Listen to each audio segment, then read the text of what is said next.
안녕하세요. 자, 올해 35회 공인중개사 공시법 해설 강의를 시작하겠습니다. 자, 우리 수험생 여러분들 시험 보시느라고 대단히 고생 많으셨고요. 그 올해 시험은 뭐 예년하고 비슷한 수준에서 출제가 되었습니다. 그죠? 그래서 공시법 때문에 그렇게 크게 어려움은 없으셨을 것 같은데, 또 공시법 못 보신 분들은 좀 서운할 수 있겠는데, 어쨌든 어, 예년하고 비슷한 수준이었습니다. 객관적으로. 그래서 기출문제 위주로 또 역시 출제가 되었죠. 지적법은 한 문제 정도가 기출되지 않았던 내용이 한 문제 정도 출제가 되었고, 등기법은 두 문제 정도가 조금 기출됐던 내용이 아니었어요. 수업 시간에는 물론 다뤄봤던 내용이지만 기출됐던 내용은 아니었어요. 그래서 지적법 한 문제, 등기법 두 문제 빼고 총 세 문제가 되겠죠.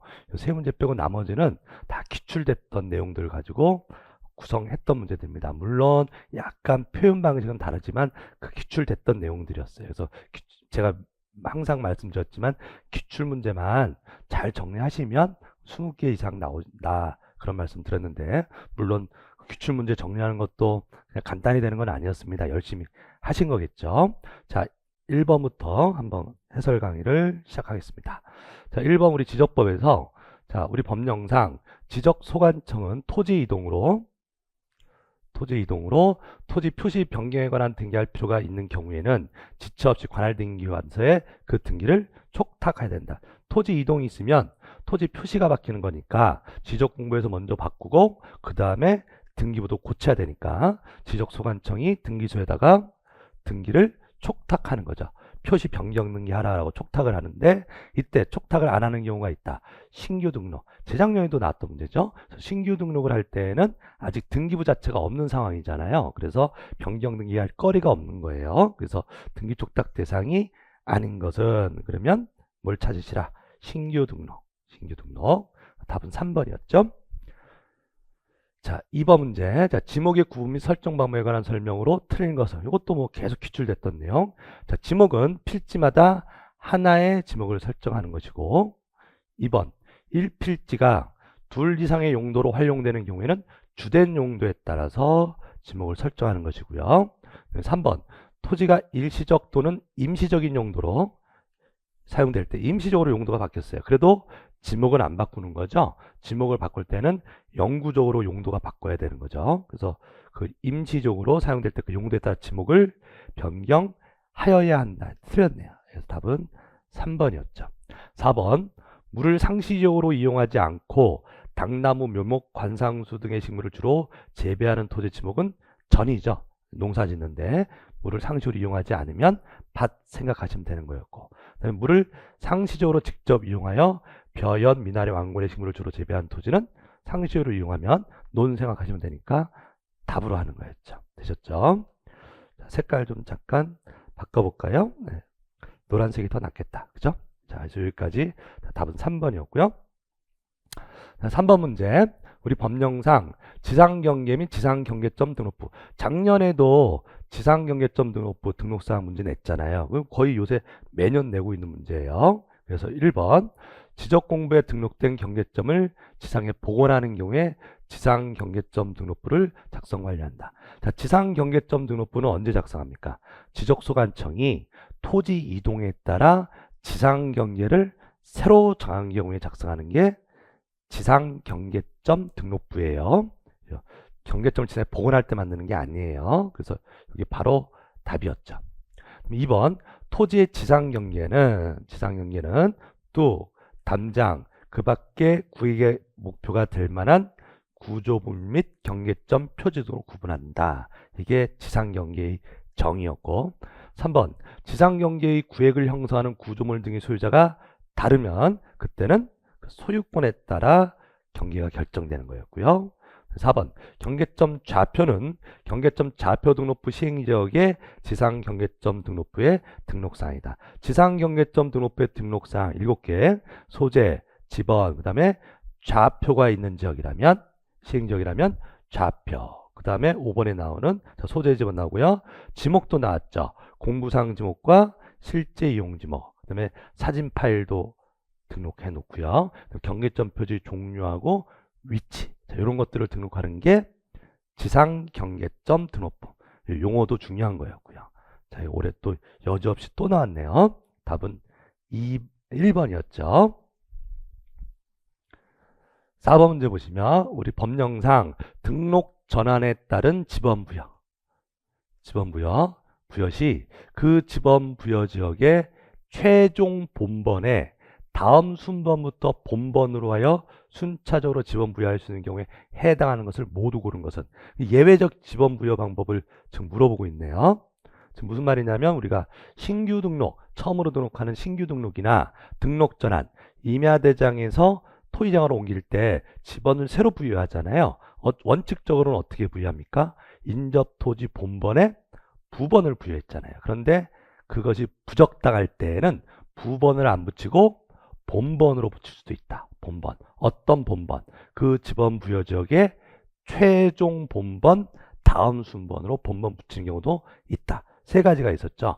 멀리 떨어져 있다든지 여러 필지라든지, 그다음에 그 옆에 옆에 있는 토지가 공교롭게도 최종 지번일 때, 그럴 때는 최종 본번 다음 순번부터 본번으로 붙입니다. 그 예외적인 거 찾으라 했는데 그대로 다 나왔죠. 여러 필지로 되어 있을 때, 그죠? 그 다음에 최종 지번 토지에 인접해 있을 때, 그 다음에 멀리 떨어져 있을 때, 그대로 다 맞는 거죠. 답은 기억, 니은, 티귿. 5번이었네요. 자, 그 다음에 5번 문제. 우리 법령상 경계점 좌표 등록부가 있는 지역에 토지 분할을 위하여 면적을 정할 때 그 기준에 대한 내용이다. 가로 안에 들어갈 내용으로 옳은 것은, 자, 이게 우리 지적법에서 그동안 출제가 안 되었던 부분이에요. 수업 시간에 한번 간단하게 넘어가긴 했어요. 하기는 했었는데, 왜냐면 우리가 여기에 이 면적의 오차 처리 요 조문에 앞에 있는 조문들은 다 시험에 나왔죠. 등록 전환할 때 우리 제일 많이 나온 거 있었잖아요. 등록 전환할 때 면적을 정할 때에는 오차가 허용 범위 이내일 때에는 등록 전환될 면적을 등록 전환 면적을 결정하고, 오차가 허용 범위를 초과할 때에는 임야 대장을 정정하고 와야 된다. 그 맨날 나온 문제 한 5번 나왔잖아요. 그 다음에 이제 분할을 할 때는 면적의 증감이 없도록 처리해야 된다. 그 다음에 분할을 하는데 마지막 조문이 이거였단 말이에요. 좌표가 등록되는 지역에 분할을 할 때는 자, 이렇게 구한다. 이렇게 하는 이유는 면적의 증감이 없도록 하기 위해서. 그래서 분할 후 값질 면적 합계가 분할 전 면적보다 많은 경우에, 많으면 안 돼요. 증감이 분할 전의 면적하고 후의 면적이 같아야 되는데 계산하다 보니까 많게 됐대요. 그럼 많을 때는 버려야 돼요. 버릴 때는 구하고자 하는 끝자리 다음 숫자가 작은 것부터, 버릴 때는 작은 것부터 버린다 그랬죠. 그래서 버려서 정하고, 그 다음에 이 분할 면적 합계가 분할 전 면적보다 적은 경우, 적으면은 그때는 올려야 돼요. 올려야지 증감이 없도록 되는 거잖아요. 그래서 적을 때는, 올릴 때에는 큰 것부터 올리는 거죠. 구하고자 하는 끝자리 다음 숫자가 큰 것부터. 그래서 여기를 시험에 냈는데 이게 제가 그동안 계속 하면서 이게 수업 시간에는 했지만 마지막에 이제 총정리할 때 그동안은 작년까지는 총정리할 때도 이것을 했었어요. 근데 거의 20년 동안 강의를 하는데 이게 한 번도 안 나와가지고 올해 총정리해서 이거 뺐거든요. 근데 공교롭게도 또 이게 나왔네. 이게 나왔습니다. 근데 수업 시간에는 하긴 했었는데 이게 조금 어렵게 느껴졌을 수 있었을 거예요. 그래서 답은, 그러니까 많으면 버려요. 버릴 때는 뭐부터? 작은 것부터 버리는데 끝자리 다음 숫자가 작은 것부터, 그 다음에 적으면 올려요. 올릴 때는 끝자리 다음 숫자가 큰 것부터 올려서 정합니다. 자, 그래서 이제는 내년 시험 대비해서는 이 조문에 있는 건 다 해야 되겠어요. 자, 어쨌든 자, 또 이제 시험에 나왔으니까 또 출제될 수 있거든요. 자, 어쨌든 답은 2번이었습니다. 그 다음에 5번 문제 빼고 나머지는 다 우리 지적법은 기출됐던 내용들이죠. 자, 6번 문제는 합병 또는 합병에서는 이 제한이 제일 중요하다 그랬죠. 여러 필지를 하나로 합치는 게 합병인데, 합병하고 싶어도 못하는 경우가 있죠. 내가 두 필지를 갖고 있어야 합병되는 거예요. 소유자가 서로 다르면 합병이 안 되는 거고, 그다음에 붙어 있어야 되고, 용도도 같아야 되고, 여러 가지 합병의 제한들이 있었잖아요. 그래서 합병할 수 없는 경우에 관한 내용으로 틀린 것은 그러면 1번 합병하는 토지 지목이 서로 다르면 합병할 수가 없는 거예요. 그 다음에 공유 지분이 달라도 합병할 수가 없고요. 그 다음에 지번 부여 지역이 서로 달라도 두 필지가 서로 동이 다르다. 그럼 지번 부여 지역이 서로 다르면 합병할 수가 없고요. 4번 합병하라는 토지 소유자에 대한 소유권 이전 등기 여론이 서로 다르대. 그럼 소유자는 현재 소유자만 같으면 되는 거지 이 사람이 지금 이 두 필지를 언제 소유권을 취득했냐 취득 날짜가 다르다. 그건 아무 상관이 없는 거예요. 이거는 합병할 수 있습니다. 제한 사유가 아니에요. 그 다음에 축척이 서로 다르면 합병할 수가 없다. 그래서 제한 사유가 아닌 것 4번이 되겠죠. 자, 그 다음에 7번 문제 법령상 지적소관청이 지적구매 등록사항을 직권으로 조사 측량에 정정할 수 있는 경우로 틀린 것은 직권 정정 사유. 이거는 뭐 워낙 우리 여러분들이 많이 정리했기 때문에 쉽다고 하면 좀 그러실까? 좀 무난하게 맞추셨을 거예요. 그래서 우리가 정정을 하는데 신청을 해서 정정할 수도 있고 소관청이 알아서 직권으로 정정할 수도 있는데 직권 정정은 아무 때나 하는 게 아니라 법에서 정했을 때만. 그래서 법에서 정한 것들이 어떤 게 있느냐. 오류가 명백한 거, 처음부터 잘못된 것들이 있었죠. 그 다음에 이해관계가 안 생기는 거, 면적의 증감 없이 경기 위치를 정정하고 이러는 거, 그 다음에 권한 있는 기관에서 오류가 있다고 지적해줬을 때, 권한 있는 기관에 오류가 있다고 지적해주는 게 대표적으로 합병 등기 신청 각하에 따른 등기관의 통지가 있다든지 지적위원회의 의결이 있어서 정정을 할 때는 직권 정정한다. 자, 이렇게 정리했었죠. 연속 지적도가 잘못된 경우 이 연속 지적도는 지적공부 정정 사유와는 아무 관련이 없습니다. 그래서 답은 바로 1번이었고요.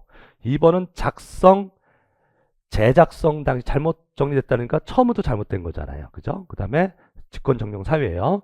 토지 이동 정리 결의서의 내용과 다르게 정리했다. 처음부터 잘못 쓴 거죠.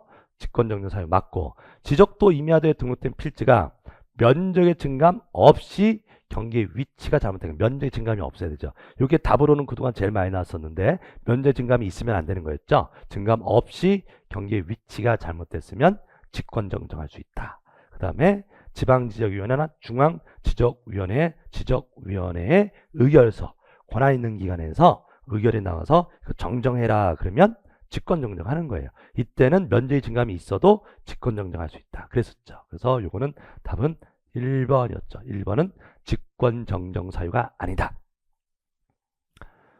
자, 8번 문제요. 자, 지목을 잡종지로. 요 문제는 우리 마지막 백선 요때도 비슷한 문제 한번 보셨을 거예요. 시험 보신 분들 깜짝 놀랐다고 했는데 똑같은 문제 나와가지고. 자, 이게 잡종지. 근데 워낙 이게 잡종지가 우리 시험에는 제일 많이 나온 거예요. 지목 문제. 올해도 지목이 2문제 나왔잖아요. 작년에도 지목 2문제 나왔는데 지목 종류 28개 중에서 잡종지가 제일 많이 나왔습니다. 그래서 보시면 잡종지가 아닌 거 단서는 주의하셔야 되죠. 채석장 이런 데도 원래는 잡종지가 되는데 원상 회복을 조건으로 돌캐는 곳, 흙파내는 곳으로 허가된 토지는 제외한다 그랬죠. 그래서 공항, 항만 이런 데가 다 잡종지예요. 변전소, 송신소, 수신소, 송유시설 이건 다 잡종지죠. 그 다음에 각종 우리가 혐오시설, 뭐 도축장, 쓰레기, 오물처리장 이런 데가 다 잡종지가 됐고요. 모래 바람을 막기 위해 설치된 방사제 이런 건 뭐가 돼요? 제방이죠. 제방. 쉽게 답은 맞추셨을 거예요. 그 다음에 5번 갈대밭, 실내 물건 쌓아두는 거, 야적장 이런 데죠. 돌 캐는 거, 채석장. 아까 이거는 그 조건은 있었죠. 흙 파내는 곳, 야외 시장, 공동 우물 이런 데가 다 잡종지가 되는 거였죠. 답은 4번. 자, 9번 문제. 지적도 임야도 축척 중에 공통된 것으로 옳은 것은 그 4년, 5년 전에 연속으로 나왔었는데 이게 또 한 3년 지난 다음에 지금 또 나왔죠. 축척, 법정 축척. 지적도의 법정 축척은 7개였죠. 500분의 1, 600, 1000, 1200, 2400, 3000, 6000 이렇게 됐고. 그다음에 임야도는 마지막 2개는 3000, 6000 2개만 있고. 근데 올해는 공통된 거 지적도 축척 7개하고 임야도 축척 2종류가 있는데 공통된 거. 그럼 결국 임야도 축척 물어보는 거랑 똑같은 거죠. 그래서 3000, 6000분의 1. 답은 5번이었네요. 자, 그 다음에 10번 문제는 지적구매 등록상. 이것도 뭐 지적구매 등록상은 매년 나오는 문제였고요. 그래서 토지 대장에 자, 지목 등록합니까? 목, 도, 장. 그죠? 목, 도, 지적도, 임야도. 그다음에 장, 토지 대장, 임야 대장에 지목을 등록한다. 맞고 면장, 면장. 면적은 장으로 끝나는데 토지 대장, 임야 대장에만 등록한다. 그랬죠? 경계는 그림이잖아요. 선이잖아요. 선. 그러니까 지도에만 나오는 거예요. 토지 대장에는 경계 안 나옵니다. 그다음에 경계점 좌표 등록부에 집어는 다 나와야 되는 거고 토지의 고유번호 우리 니은자 공부했던 거 있었죠? 고유번호, 소재의 집어는 대장 형식이면 다 나오는 거예요. 그다음에 도면 번호, 도면 번호 맞죠? 도면 번호. 좌표 등록부에서 주의하실 것은 축척은 의미가 없다 그랬죠. 축척은 안 나와도 몇 번 도면에 있는지는 써준다 그랬죠. 도면 번호. 요게 맞네요. 답은 2번. 3번은 공유지 연명부. 공유일 때 공유인 토지에 대해서 그 공유자들의 지분하고 이름 인적사항 쭉 써주는 게 연명부. 공유지 연명부에서 집원 나오고 지목 안 나오는 거죠. 목, 도, 장이었잖아요. 그 다음에 소유권 지분은 나오죠. 4번 대지권 등록부에는 좌표 안 나옵니다. 대지권이 나오는 거예요. 좌표 나오는 것은 좌표 등록부가 됩니다. 자, 좌표 안 나오고 대지권이 나온다는 얘기는 거기에 아파트 같은 집합 건물이 있다는 얘기니까 어떤 아파트인지 이름 나와야 되고 그다음에 대지권 비율 이런 것이 나오겠죠. 그다음에 지적도에 삼각점 및 지적 기준점 위치, 자, 기준점 위치 나오고 도각선 나오고 그 수치도 나오고 부호 및 부호도는 좌표가 나올 때 같이 나오는 겁니다. 좌표하고 그 어떤 경계점의 좌표인지 그 경계점 번호 매긴 게 부호, 부호도 이렇게 세 개가 한 세트로 나와서 요거는 좌표 등록부에 나오는 거죠. 그래서 지적도에는 안 나옵니다. 답은 2번이었죠. 자, 11번. 자, 복구자료. 올해 또 나왔네요. 자, 복구자료. 지적 공부가 멸실되었다. 없어졌다. 그러면 다시 만들어야 됩니다. 근데 옛날 이 지적 공부에 어떤 내용이 써져 있는지 자료가 있어야 되겠죠. 그럼 뭘 보고 이 지적 공부를 복구하느냐. 요거 복구 자료. 꼭 기억하셔야 되는 거였는데 측량한 결과도 맞죠? 그 다음에 법원의 확정 판결 맞죠? 그 다음에 등기부고도 등기부에 있는 내용도 결국은 지적 공부에 있는 내용 갖다 쓴 거니까 등기부 가지고도 지적 공부를 복구할 수가 있었어요. 그 다음에 지적 소관청이 작성한 건데 거기에 지적 공부에 등록 내용이 들어가 있으면 그거 가지고도 복구할 수 있다. 틀린 게 하나도 없네요. 자, 답은 5번이었습니다. 그 다음에 12번. 자, 축적 변경. 요 축적 변경이요. 그동안 시험에 나왔던 거 그냥 종합 세트로 냈죠. 올해 요 시험 문제. 작년엔 축적 변경 두 문제 냈는데 작년에 축적 변경 두 문제가 다 종전에 기출되지 않았던 내용들로 해가지고 극상의 문제였거든요. 그런데 뭐 작년에 여러분 시험 안 보셨는데 자, 작년엔 그랬는데 올해는 축적 변경은 그래도 기출됐던 내용들만 냈어요. 다행히. 근데 문제가 좀 종합 문제로 내다 보니까 전체적으로 다 기출했던 내용을 다 머릿속에 기억하고 계셨어야 이거 답을 맞추셨을 거예요. 난이도는 상이었어요.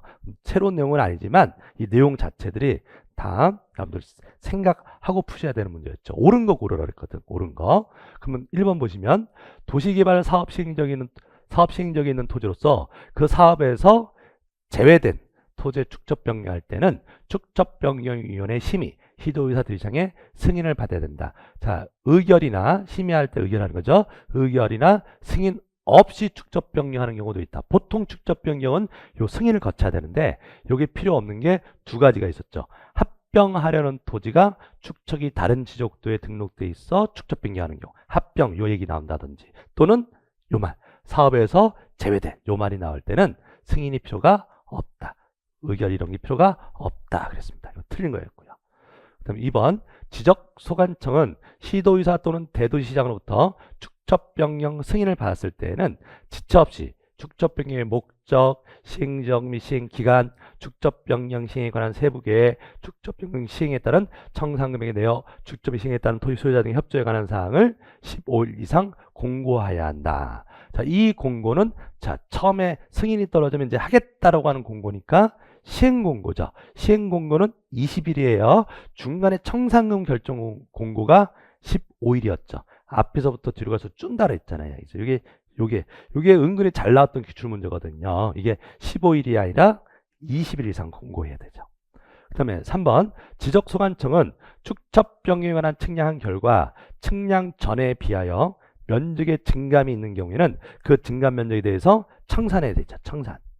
면적의 증감이 있으면. 근데 다만 소유자 3분의 2 이상이 청산하지 아니하기로 합의하여 서면으로 제출한 경우는 그러하지 아니하다. 이게 우리 동영 모의고사도 그대로 푸셨는데 청산하지 않는 경우는 전원이죠. 전원. 3분의 2가 아니라 전원이 합의하면 또는 오차가 허용 범위 이내인 경우에도 청산하지 않을 수 있었다. 이렇게 됐고요. 틀렸죠. 이것도. 자, 그 다음에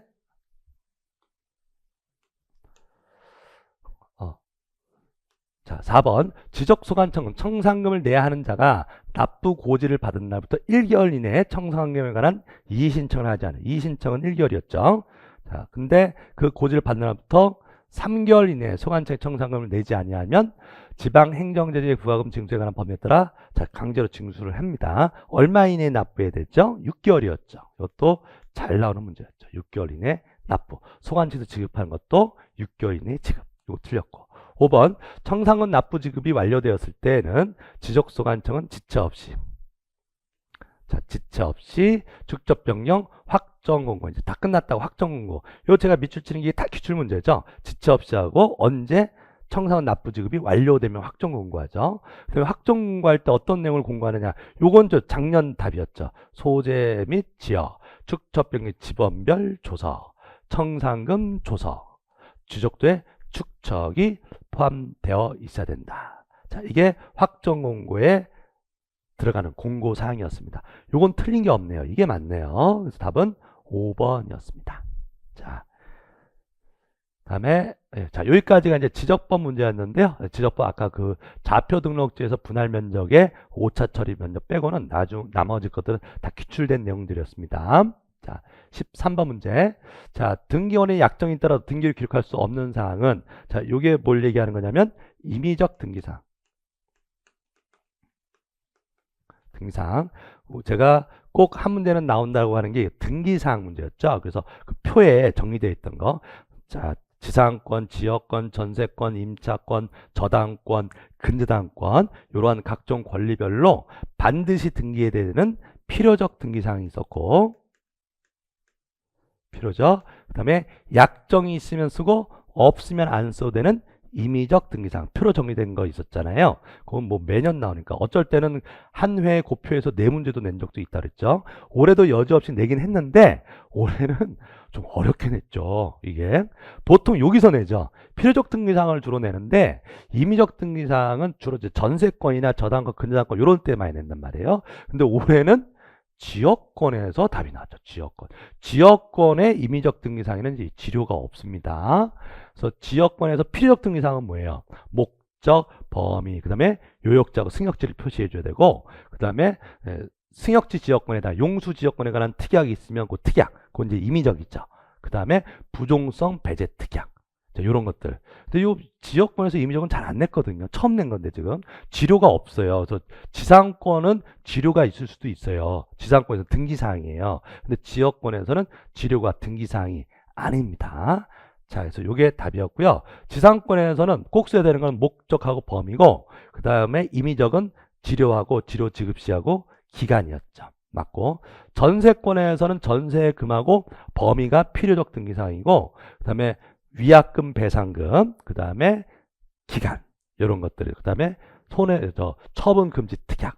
주로 이제 전세권 쪽을 많이 공부하셨거든요. 기출문제가 거기였으니까. 근데 답은 아니었어요. 근데 맞죠. 위약금 배상금도 임의적 등기사항이 됩니다. 전세권에서는. 그다음에 임차권에서 차인 지급 시기, 이런 것도 임의적 등기사항이고요. 저당권무 채권에서 저당권무 채권의 이자 지급 장소. 자, 저당권에서 채권의 이자 지급 장소, 이자 이런 게 다 임의적 등기사항이 됩니다. 그래서 답은 2번이었어요. 자, 요거는 종전에 기출됐던 게 아니라서 상급의 문제였습니다.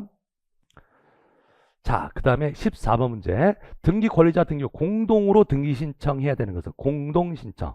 그러니까 이게 결국은 단독 신청, 공동 신청 문제도 매년 나오는 문제예요. 자, 판결에 의한 등기 신청은 제외하라 그랬습니다. 자, 보존 등기 단독이죠? 네, 보존 등기 단독. 그다음에 법인의 합병, 포괄 승계에 따른 등기 단독 신청이죠? 네. 그다음에 등기 명의인 표시, 변경 경정 단독 신청, 이름 고치고 이런 거잖아요. 그다음에 토지 수용도 단독 신청이었고요. 그다음에 변제로 인한 피담보 채권의 소멸에 의한 근저당권 설정 등의 말소. 자, 돈 갚았다고요. 돈 갚아서 근저당권 말소 등기할 때 돈 갚았다고 마음대로 소유자 마음대로 혼자 말소하는 거 아니라 그랬습니다. 소유자가 돈 갚았다고 해서 혼자 말소하는 게 아니라 은행이랑 공동으로 말소하는 거예요. 설정할 때도 공동으로 등기하는 거고 말소할 때도 공동. 자, 이것도 한번 기출은 됐었던 내용이었죠. 자, 어쨌든 답은 5번. 5번은 단독 신청 등기가 아닙니다. 공동 신청. 그럼 15번 문제. 신청정보 첨부 정보에 관한 설명으로 틀린 것은 1번. 등기 원인을 증명하는 정보가 등기 절차에 인수를 명하는 판결인 경우, 인수 판결이죠. 승소한 등기 의무자. 그래서 우리가 보통은 승소한 사람이 등기 권리자가 되죠. 받는 쪽. 보통 매매로 치면 매수인이 등기 이행하라고 소송 걸죠. 그게 이행 판결이에요. 그럼 매수인은 승소한 등기 권리자가 되는 것이고, 그다음에 매도인이 소송 걸 수도 있어요. 받아가라고. 등기를 받아가라고. 이게 인수 판결이에요. 그럼 매도인은 승소한 거죠. 매도인은 등기 의무자가 되니까 그때 승소한 등기 의무자라는 것은 승소한 매도인을 말합니다. 승소한 등기 의무자는 등기 신청 시 등기필 정보를 제공할 필요가 없다. 이게 틀렸네요. 자, 아주 잘 나오는 문제였죠. 그래서 승소한 등기 의무자, 우리가 판결에 의한 등기는 등기필 정보가 필요가 없어요. 그런데 누가 단독으로 신청할 때는, 승소한 등기 의무자가 단독으로 신청할 때는 등기필 정보를 제공해야 됩니다. 그래서 바로 답이었죠. 그건 뭐 옛날에, 요새는 조금 뜸하게 나왔지만 옛날에 거의 10회, 15, 10회서부터 20회 요때 사이에는요 거의 매년 나왔던 문제였죠. 자, 답은 1번. 그 다음에 2번. 대리인에 의하여 등기를 신청하는 경우 신청 정보의 내용으로 대리인의 성명, 주소를 제공해야 된다. 자, 신청서에다가 대리인 성명하고 이름, 성명하고 주소 써야 돼요. 작년에 나왔던 것, 주민등록번호는 쓸 필요가 없다. 자, 어쨌든 맞고요.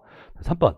매매를 원인으로 소유권 이전 등기를 신청하는 경우 등기 의무자의 주소를 증명한 정보를 제공해야 됩니다. 법인이라면 사무소 소재지를 증명한 정보를 제공해야 돼요. 여기서 특징은 요 등기할 때죠. 소유권 이전 등기할 때는 매수인뿐만 아니라 매도인인 등기 의무자의 주소 증명 정보, 초본을 내야 된다 그랬죠. 그래서 주소 변동 사항이 있으면 등기관이 직권으로 주소 변경할 수 있게. 자, 맞는 말이었고요. 4번. 등기상 이해관계 있는 제3자의 승낙이 필요한 경우 이를 증명하는 정보 또는 이에 대항할 수 있는 재판이 있음을 증명한 정보를 첨부 정보로 제공해야 됩니다. 이해관계인이 승낙서 내라는 거죠. 그렇죠? 5번. 자, 첨부 정보가 외국어로 작성된 경우에는 그 번역문을 붙여야 됩니다. 자, 첨부 내야 될 서류인데 그게 외국어로 되어 있는 서류래요. 등기하는 거 번역 못하니까 공증받은 그 번역문으로 내야 됩니다. 자, 이거 맞는 말이에요. 틀린 게 1번이었습니다. 16번. 자, 각하사유 여지없이 또 냈네요. 각하사유. 특히 29조 2호 사건이 등기할 것이 아닌 경우, 이거는 뭐 매년 냅니다. 자, 기업 구분 건물의 전유 부분과 대지 사용권의 분리처분 금지에 위반한 등기. 대지 사용권하고 아파트 구분 건물 전유 부분은 분리가 안 돼요. 이 금지에, 분리처분의 금지에 위반한 등기는 각하. 자, 2호 사유가 됩니다.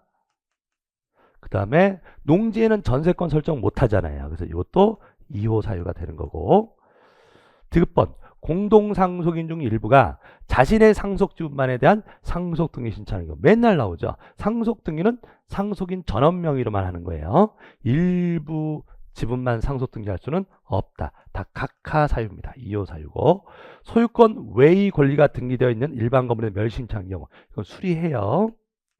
자, 멸실 등기 마지막에 이거 푸셨을 때 요 문제는 요 이해관계인의 승낙서 필요 없습니다라는 것으로 제가 냈었는데, 우리가 건물의 저당권자가 있다고 할게요. 저당권자. 뭐가 있는 거죠? 소유권 외의 권리가 등기되어 있는 거예요. 근데 저당권이 있는 건물이 화재로 없어졌어요. 그럼 무슨 등기 신청해요? 멸실 등기. 그럼 저당권자가 있어도 멸실 등기 신청할 수 있냐고요? 당연히 할 수 있는 거죠. 저당권자가 있다 해서 건물이 안 없어진 게 아니죠. 지금 화재로 소실됐다니까. 물건이 없어졌으면 멸실 등기 신청하는 거예요. 그래서 이 멸실 등기할 때는 이해관계가 있을지라도 이해관계에 승낙이 있어야 멸실 등기하고 그런 게 아니에요. 멸실 등기는 그냥 물건이 없어서 객관적인 사실만 증명되면 멸실 등기 다 신청할 수 있다. 누가 있어도 소유권 외의 권리가 등기돼 있어도 다 멸실 등기는 됩니다. 그래서 지금 2호를 모두 구로 그랬죠. 2호. 그럼 기억, 니은, 디귿이네요. 기억, 4번이네요. 리을 번은 빼고. 자, 그 다음에 17번 문제 갈까요? 진정 명의회복 등기. 옳은 것을 모두 고르세요. 옳은 거. 기억. 진정 명의회복을 원인으로 하는 소유권 이전 등기 신청하는 경우 그 신청 정보에 등기 원인 일자는 기재하지 않는다. 제일 많이 나온 문제가 이거죠. 원인은 있어요. 진정 명의회복 이렇게 써요. 근데 원인 일자가 없죠. 진정한 권리자에게 돌려주는 거니까 원래 그 사람 거예요. 거래 일자라는 개념이 없다. 그래서 날짜. 원인 일자는 기재하지 않는다. 맞는 말이었고. 니은번 토지거래 허가 대상이 되는 토지에 관하여 진정 명의회복을 원인으로 하는 소유권 이전 등기를 신청하는 경우에 토지거래 허가증을 첨부된다. 자, 필요가 없다. 왜? 거래한 게 아니잖아요. 진정 명의회복은 원래 그 사람 거라니까. 그래서 진정 명의회복은 거래와 관련된 인허가라는 개념이 없어요. 그래서 허가증 필요가 없다. 그 다음에 디귿번 진정 명의회복을 위한 소유권 이전 등기 청구 소송에서 승소 확정 판결을 받았대요. 자, 이전 등기 청구 소송이에요. 그래서 진정 명의회복 등기는 원래 말소 등기로 할 수도 있고 할 수도 있는 건데 말소 등기로 안 하고 이전 등기로 해달라는 거잖아요. 그것도 가능한데 근데 요 말소 등기건 진정 명의회복 소유권 이전 등기건 다 공동 신청이에요. 상대방이 응해야 된단 말이에요. 그럼 안 해주면 소송 걸겠죠. 소송. 그래서 판결을 얻어서 승소하면 단독을 할 수 있는데 지금 진정 명의회복 이전 등기 소송에서 승소를 받았어요. 그럼 이 사람은 무슨 등기를 단독으로 하는 거예요? 이전 등기를 단독으로 하는 거예요. 이전 등기. 그래서 이 승소 확정 판결을 받은 자는 그 판결을 등기 원인으로 하여 현재 등기 명인의 소유권 이전 등기에 대하여 말소 등기를 신청할 수는 없다. 맞는 말이 되는 거예요. 말소 등기로 하고 싶었으면 이 소송을 말소 등기 청구 소송을 걸었어야 되는 거예요. 그래서 말소하라는 판결이 나오면 말소 등기를 단독으로 하는 거고 진정 명의회복 이전 등기 하라라고 하는 판결이 나오면 이전 등기를 하는 겁니다. 자, 이것도 우리 문제풀이 하면서 다뤄봤던 내용이었습니다. 할 수는 없다. 맞고요. 답은 자, 옳은 것 고르라 그랬죠? 기억, 디귿이 되네. 기억, 디귿. 자, 답은 3번이었습니다. 자, 18번 문제. 자, 부동산 등기에 관한 설명으로 옳은 것은 자, 1번. 유증으로 인한 소유권 이전 등기는 상속 등기를 거치지 않으면 유증자로부터 직접 수증자 명의로 등기 신청할 수 없다. 자, 유증자로부터 직접 수증자 앞으로 등기하는 거죠. 유증 등기는 유언으로 주는 거예요. 유언 하는 사람을 유증자, 받는 사람을 수증자. 그래서 유언으로 부동산을 주면요. 돌아가신 다음에 유증자에서 직접 수증자 앞으로 등기합니다. 상속 등기를 거칠 필요가 없다. 자, 자주 나왔던 문제. 2번. 유증으로 인한 소유권 이전 등기 신청이 상속인의 유류분을 침해했다 하더라도 등기하는 다 수리한다 그랬죠. 수리한다. 유류분이라고 하는 것은 그 상속인이 최소한 보장받는 몫이에요. 그래서 원래 법정 상속분의 2분의 1은 보장받아요. 그래서 아버지가 돌아가시기 전에 내 전 재산을 옆집 아줌마한테 주어라. 이게 유증이잖아요. 그러면 아버지가 그냥 돌아가셨으면 누가 다 받아? 자식들이 상속을 다 받는데 아버지가 유언으로 옆집 아줌마한테 주라 그랬단 말이에요. 그럼 줘야 돼요. 아버지 유언이 최우선이에요. 그런데 그렇게 하다 보면 상속인들이 한 푼도 못 받잖아요. 유언이 제일 선순위라 그랬잖아요. 유언을 먼저 따르고 근데 유언에서 전 재산을 주라고 했으면 줘야 되는데 그러면 상속인들이 한 푼도 못 받으니까 그때 상속인을 보호해주는 제도가 유류분 제도예요. 그래서 원래 상속인들은 원래 받을 몫의 2분의 1은 보장받아요. 그걸 유류분이라고 하는데 전 재산은 옆집 아줌마한테 줘도요. 반은 받습니다. 상속인들이. 그때 다 옆집 아줌마한테 주는 그 등기를 하느냐 마느냐. 그럼 다 주게 되면 상속인들이 한 푼도 못 받잖아요. 그럼 침해하는 거죠. 침해. 그래도 이 등기는 되느냐? 됩니다. 왜냐하면 등기관은 이런 사정을 모르는 거라고. 등기관은 심사가 우리나라는 형식적 심사예요. 그래서 일단 등기는 옆집 아줌마로 되고요. 되고 나중에 이 상속인들이 유류분 반환 청구라고 하는 것을 하는 거예요. 소송을 제기합니다. 그래서 다시 되찾아오는 거지 처음부터 못 넘어가는 것은 아니다 이런 말이 돼요.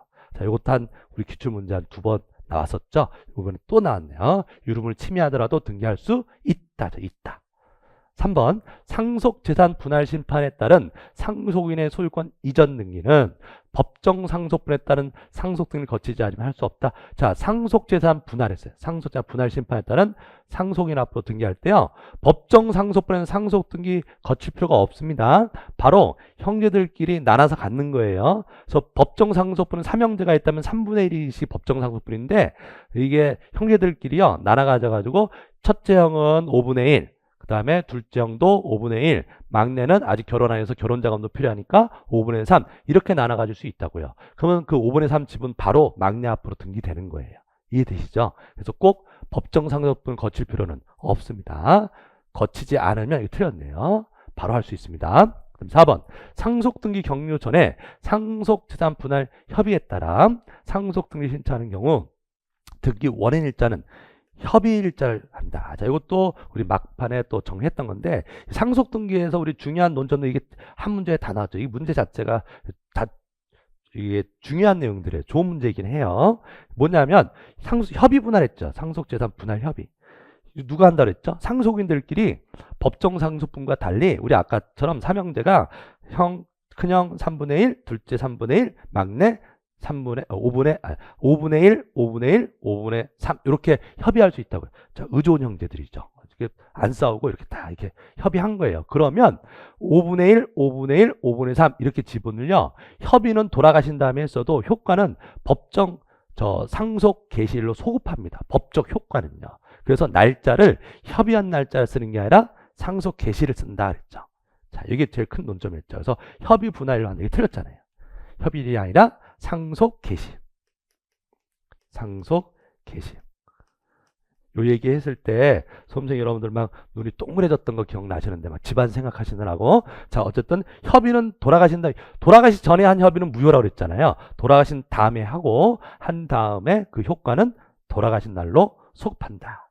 요 얘기. 그 다음에 5번 권리의 변경 등기는 그 등기로 등기상 이해관계 있는 제3자의 권리가 침해되는 경우 그 제3자의 승낙 또는 이에 대한 재판이 있음을 증명한 정보 제공이 없으면 부기등기로 할 수 없다. 자, 맞네요. 작년에도 이거 답이었잖아요. 이거 매년 나온다 그랬죠. 권리의 변경 등기할 때 변경을 하는데요. 권리를 변경하게 되면 제3자가 손해를 보는 사람이 있을 수 있다. 이해관계는 있을 수 있는데 이때 그 변경 등기를 부기등기로 하려면 부기등기로 한다는 얘기는 순위 유지하는 얘기잖아요. 그래서 부기등기로 하려면 그 이해관계에 승낙이 있어야 돼요. 승낙해줄 의무가 있는 사람이 안 해주면 소송 걸어서 판결해서 갖고 오면 됩니다. 근데 그 이해관계의 승낙을 못 받았다. 그럼 주등기로 할 수밖에 없다 그랬죠. 그래서 그 이해관계인 제3자가 있을 때 승낙이 있음을 증명하는 정보의 제공이 없으면 부기등기로는 할 수가 없다. 부기등기로 하려면 승낙서 가져와야 된다. 맞는 말이 되죠. 답은 5번이었습니다.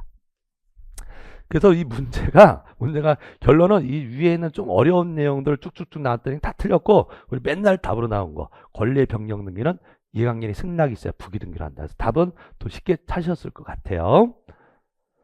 자, 19번 문제 환매태약 등기. 자, 요게 좀 내용이 그동안 안 다뤘던, 물론 수업 시간에 한번 하긴 했지만 기출되지 않았던 게 나온 거죠. 요게 매매로 인한 소유권 이전 등기 신청과 환매태약 등기 신청은 동시에 됩니다. 그 다음에 환매 등기의 경우 환매권자가 누구죠? 자, 팔면서 내가 지금 파는 것을 다시 사오겠다라고 미리 예약하는 게 환매특약이잖아요. 그럼 다시 사올 권리자가 환매권자인데 지금 파는 매도인이어야 돼요. 매도인이 곧 환매권자여야 되지 매도인이 아닌 제3자를 환매 권리자로 하는 환매 등기는 할 수가 없습니다. 이게 다른 시험에는 많이 나왔었는데요. 우리 시험에는 나온 적은 없는데 이제 우리 시험에도 드디어 나온 거예요. 물론 이제 문제집 풀이하고 할 때 말씀을 드렸던 내용인데 기출됐던 내용이 아니었습니다. 어쨌든 처음 나온 내용. 이건 좀 어렵게 느껴질 수도 있겠어요. 자, 그 다음에 환매특약 등기에 처분 금지적 효력은 인정되지 않는다. 맞습니다. 환매특약이 있다고 해서 그 매수인이 지금 사간 사람이 다른 데다가 못 파는 건 아니었잖아요. 그래서 처분 금지적 효력은 없다. 맞는 말이고, 매매 목적물의 소유권 일부 지분에 대한 환매권을 보류하는 약정을 맺은 경우 환매특약 등기 신청할 수 없다. 맞습니다. 등기 선례예요. 자, 무슨 얘기가 되냐면, 자, 갑이 을한테 매매를 해요. 매매를 하고 특약을 해요. 특약을 하는데, 자, 이 부동산 팔면서 특약하는데 다시 사오겠다. 그게 무슨 특약? 환매특약. 근데 이 환매특약을 할 때 어떻게 특약하냐면, 내가 지금 소유권 전부 넘기는데 나중에 때가 되면 내가 2분의 1 지분은 다시 갖고 오겠다. 2분의 1 지분만. 그런 건 등기 못한다 이 말이에요. 그래서 일부 지분에 대한 환매권을 보류하는 약정을 맺은 경우 이런 등기는 할 수가 없다. 선례가 이건 규정이 없어서 이런 건 못합니다. 그러면 5번 환매 기간은 등기위원회 그 사항이 정해져 있는 경우에만 기록한다. 임의적 등기사항이죠. 요게 이제 우리 재작년 문제였죠. 환매특약 등기할 때 반드시 써야 되는 것은 매매 대금하고 비용. 이건 필요적이었고, 그다음에 임의적 등기사항이 요 기간이었죠. 기간은 원인에 그 사항이 정해져 있을 때만, 즉 임의적 등기사항이다 그랬습니다. 맞는 말이었죠. 그래서 답은 2번이었습니다. 자, 그 다음에 20번 임차권 등기에 관한 설명으로 옳은 것을 모두 골라보세요. 1번 임차권 설정 등기가 맞춰준 후 임대차 기간 중 임대인의 동의를 얻어서 전대하는 등기했습니다. 그럼 이 전대의 설정자는 임차권자죠. 소유자가 아니라 임차인이 또 임대 놓는 거잖아요. 이거는 부기등기를 한다 그랬죠. 전대의 등기는 부기등기 맞고, 니은번 임차권 등기 명령에 의한 주택 임차권 등기가 맞춰진 경우 그 등기에 기초한 그 등기가 뭐예요? 임차권 등기 명령에 의한 요 등기죠. 여기에 대한 임차권 이전 등기는 할 수가 없다 그랬죠. 두 번이나 났던 문제. 왜냐하면 이 등기는 임차권 등기 명령에 의한 주택 임차권은 기간이 끝난 임차권이잖아요. 기한이 끝났는데도 보증을 못 받아서 임차권 등기 명령을 임차인이 신청한 거니까. 그래서 이 등기는 기간이 이미 끝난 거기 때문에 거기다 덧붙여서 거기다가 또 이전하고 전대하고 이런 등기는 할 수가 없다 그랬습니다. 그다음 디귿번 미등기 주택에 대하여 임차권 등기 명령에 의한 등기 촉탁이 있는 경우 등기관은 직권으로 소유권 보존 등기를 먼저 하고 임차권 등기 해줘. 왜냐하면 임차권 등기를 해달라고 촉탁이 왔는데 그 주택이 미등기 주택일 수도 있다고요. 그러면 등기관은 이 임차권 등기를 하기 전에 먼저 뭐부터 해야 돼요? 등기부부터 만들어야 되니까 보존 등기를 어떻게 한다? 직권으로 하고 임차권 등기 해야 된다. 이것도 우리가 많이 다뤘던 내용들이었습니다. 그래서 틀린 것은 니은번, 옳은 게 기억, 디귿 이렇게 두 개네요. 3번이 되겠습니다. 자, 그 다음에 21번 문제 가볼까요? 자, 부동산 공동저당 등기에 관한 설명 옳은 것을 모두 고른 것은, 자, 기억, 공동저당 설정 등기 신청하는 경우 각 부동산에 대한 권리 표시를 신청조의 내용으로 등기소 제공해야 된다. 왜요? 공동저당이니까 여러 개의 부동산에다가 지금 담보 설정하는 것이니까 각 부동산에 관한 권리를 표시해줘야 됩니다. 맞고요. 니은번 등기관이 공동저당 설정 등기하는 경우 각 부동산 등기록 중 해당 등기 끝부분에다가 공동담보 뜻을 기록해야 됩니다. 맞습니다. A 부동산하고 B 부동산 두 개를 담보 잡는다. 그럼 A 부동산 등기부에다가 저당권 설정 이렇게 해놓고요. 그러면 어디에 저당권 설정된 거예요? A 부동산 등기부에 저당권 설정이니까 A 부동산 저당권 설정되는 건데 그 끝에다가 공동담보 B라고 써야 돼요. B도 같이 담보 들어갔다. 이 말을 써야 되고요. 그럼 B 부동산 등기부도 따로 있잖아요. 그럼 B 부동산 등기부에다도 저당권 설정 이렇게 쓰고 거기다가는 맨 끝머리에다가 공동담보 A 이렇게 서로 엇갈려서 공동담보가 같이 있다는 뜻을 표시해 줘야 됩니다. 맞는 말이에요. 디귿번 등기관이 공동저당 설정 등기하는 경우 공동저당의 목적이 된 부동산이 3개일 때는 공동담보 목록을 전자적으로 작성한다. 담보 목록은 5개 이상일 때죠. 이건 뭐 무지 많이 나온 거. 한 10번 나온 것 같죠. 우리 시험에. 몇 개 이상일 때, 5개 이상일 때 담보 목록을 작성한다. 틀렸네요. 옳은 게 기억, 니은. 자, 답은 3번이었습니다. 자, 22번 문제. 자, 이것도 이제 쉬운 문제인데요. 이거 쉽다고 하면 또 안 되죠. 다시 무난한 문제인데 우리 가등기 워낙 열심히 하셨잖아요. 무난한 문제인데 이게 형식만 약간 이렇게 좀 낯설게 새로운 형식으로 했죠. 결국 무슨 얘기냐면 X 토지에 대하여 A 등기 청구 보존을 위한 가등기 이유. 자, 가등기. 이게 가등기예요. 가등기. A가 가등기예요. 가등기 이후 B, C 순서로 각 등기가 적법하게 맞춰졌다. 이게 시간적 순서입니다.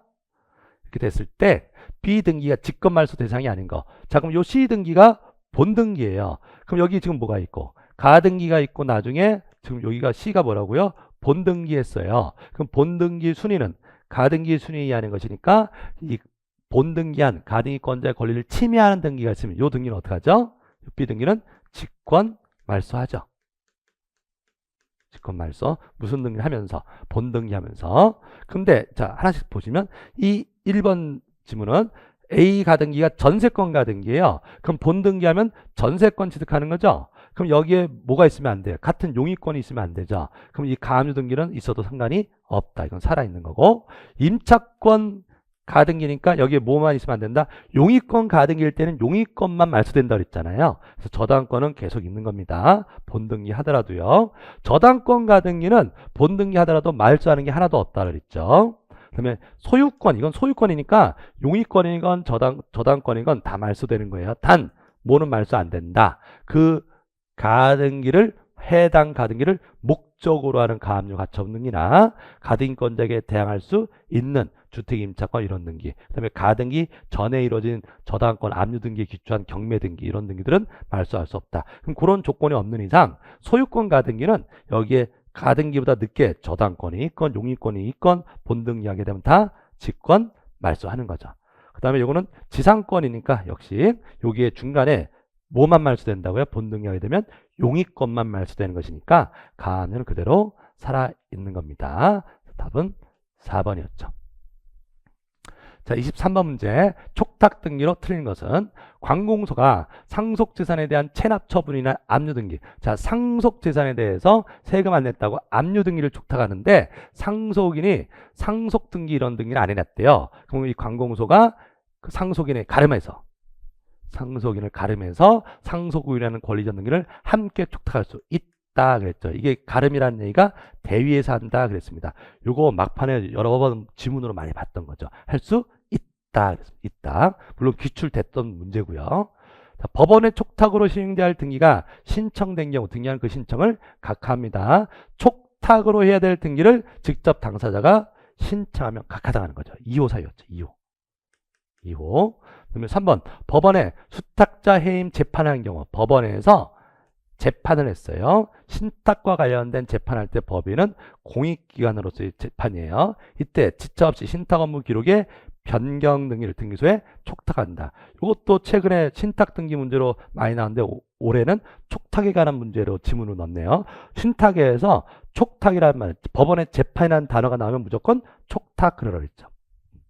자, 이거 맞는 거예요. 그 다음에 4번 관공서가 등기를 촉탁하는 경우 우편으로도 할 수 있다.